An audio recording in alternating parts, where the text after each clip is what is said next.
I'm often asked, "You changed your mind again?" And I smile and nod because I don't believe that just because I made a decision towards a yes or a no, it doesn't mean that I have to continue to stick with it. Why?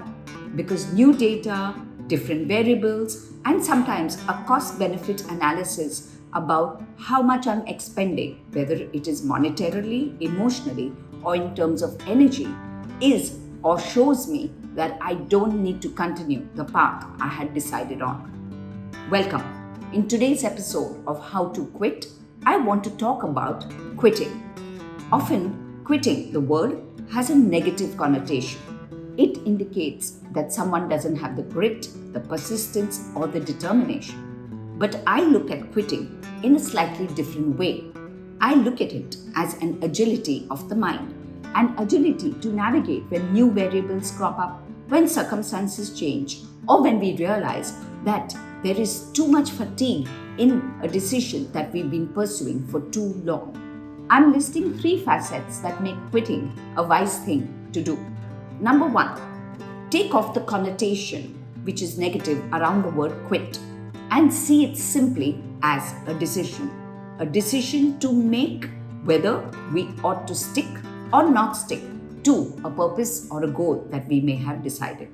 When we add so much meaning to the word quit, we often stick on to decisions for the wrong reasons. 2, all humans hopefully want only 2 things from their lives. 1, increasing their pleasure, and 2, decreasing their sufferance or pain. At the end of the day, all decisions are to achieve only these 2 facets of life. Now, imagine if I have a job which I hate.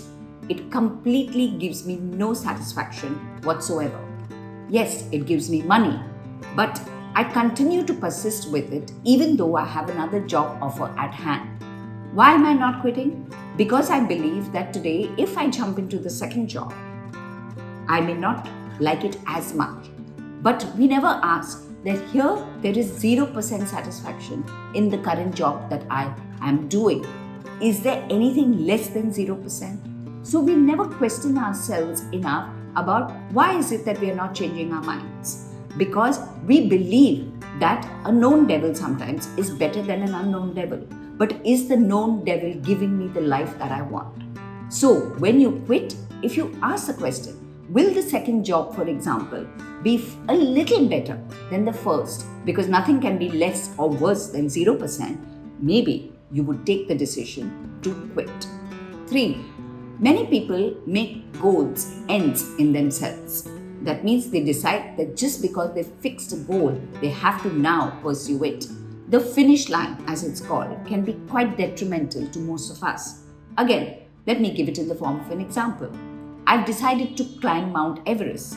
I'm surmounting the difficult, arduous climb, and suddenly a new variable appears before me. That is, there is a snowstorm and I better turn back. Now, is it wise for me to be determined to reach the summit? I don't think so, because a new variable which was unexpected has suddenly come. I will be snowed in to death.